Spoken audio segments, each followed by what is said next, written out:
Hey friends! Welcome to my channel where I grace ambitious women with all things self-love. Today, we are going to be talking about self-confidence and more so, building trust in yourself. This is for anybody who feels like they've lost their self-confidence over time, or for people who feel like they've never really had any self-confidence. This video is the one to watch. I think it's normal for self-confidence to come and go as life has its challenges, but really it's about getting back up, and in this video, I'm going to show you how to do exactly that. You may not feel it yet, but when I say, once you go through the motions, you'll start to feel your self-confidence and you'll bounce back way faster than you think you can. The thing about self-confidence is anybody can have it, and that's the truth. Fake it till you make it is a statement that sometimes can be true, but we're trying to get to the point where we don't have to fake it anymore. Have you ever met someone and they just radiate confidence? It's not a trick. They've probably done the work, and you can do that same work to get on their level, or even better, get on your own level of self-confidence. So, without further ado, let's get into this video with step number 1.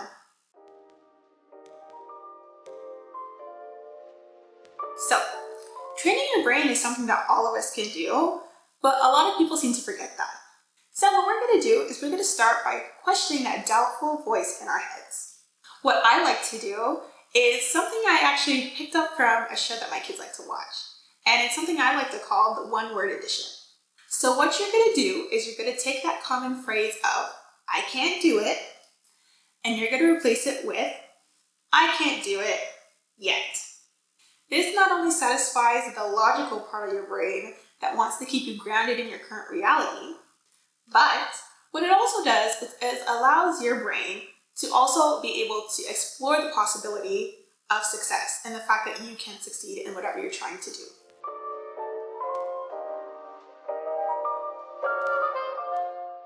The second thing you can do in this realm is to start changing the way that you speak to yourself. In life, there will always be moments of good and moments of bad.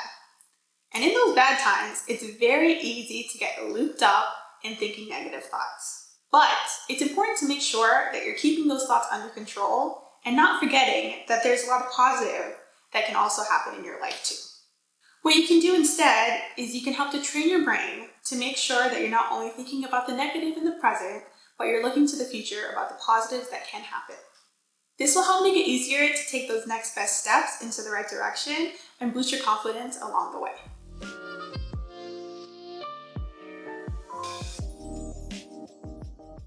Another mindset shift that's really important to have is to understand that you are 100% on your own journey. This means two things. This means that there will be times in your journey when you're going through things that nobody around you has, and you're going to have to figure it out for yourself. It's just a part of life. And through these moments is when you can gain confidence in yourself because you've made those decisions all on your own with your own knowledge. The second thing to realize is that you won't have everything figured out all the time. And that's okay. As scary as this may be, it also means that each day is what you make of it. Keeping this in mind can actually help with decision making because nobody has it all figured out, and you don't have to either. Knowing that nobody has it figured out basically means that all the people that you look up to are in the same boat as you, or have been at some point in time. This should help to make it a little easier to be more confident in decisions that you make.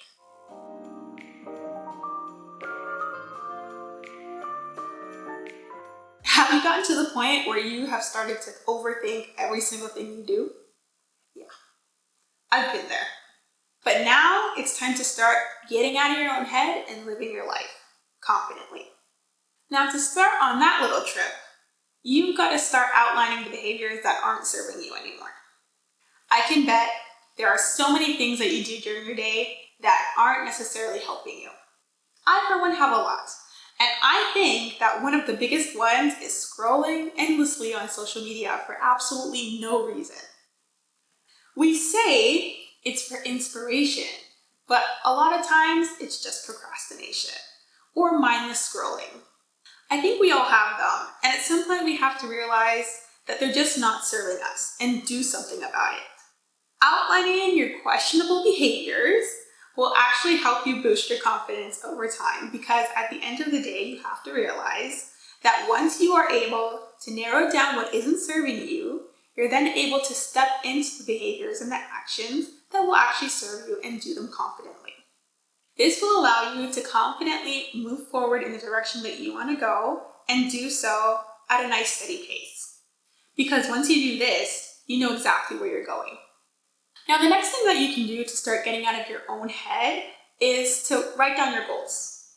So what you're going to do is you're going to write a list of all the things that you want to accomplish this year.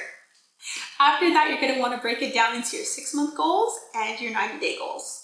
The point of this is that you really want to break it down into simple steps so that you can be confident taking the small steps and then move forward onto the bigger ones. Once you've broken down your 90-day goals, what you're going to want to do is you're going to want to choose one and then figure out what is the smallest step that you can take to start working towards achieving that goal. And then go do that thing. After you've actually done the smallest step, and I'm talking the smallest step, okay? We're going to start small. What you're going to want to do is you're going to want to take some time to reflect. Ask yourself, was doing this as hard as I thought it would be? How do I feel now that I've actually completed a task? What's the next best thing I can do to help build momentum? Once you start to think about these things, you'll find that you've already had a boost in confidence.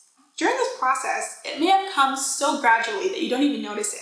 But if you take the time to reflect, you'll actually see that you've gotten a boost of confidence just by doing the thing.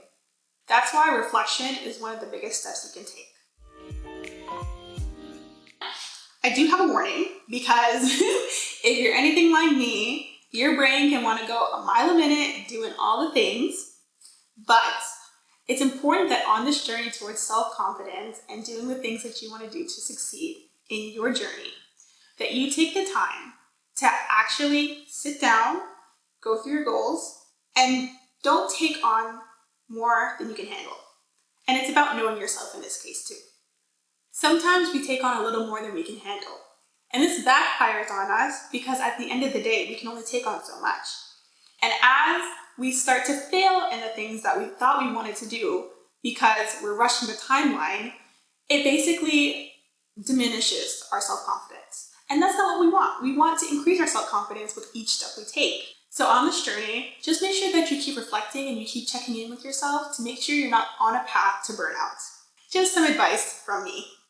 So that's it for me today. If you got anything from this video, please don't forget to like and subscribe if you want to see more self-love content. Bye!